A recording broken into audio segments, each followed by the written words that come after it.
საქართველოს ესთეტიკის საერთაშორისო ასოციაციის დაფუძნება ძალიან მნიშვნელოვანია საქართველოში დერმატოკოსმეტოლოგებისათვის, იმიტომ რომ ის კრიტიკულ როლს თამაშობს ნებისმიერი ექიმის სწავლაში, განათლებაში და მათ პროფესიულ საქმიანობაში.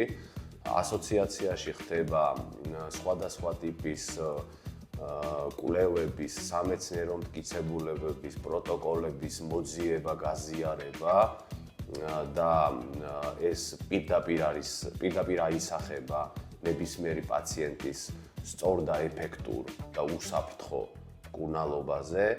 ასევე მნიშვნელოვანია თითოეული დერმატოკოსმეტოლოგის სწავლისათვის, განათლების დონის ასამაღლებლად და იმისათვის, რომ ნებისმიერმა ჩვენთაგანმა მომავალში მაღალი პროფესიული უნარები შეიძინოს და განახორციელოს თავისი სამედიცინო საქმიანობა სწორად და ეფექტურად.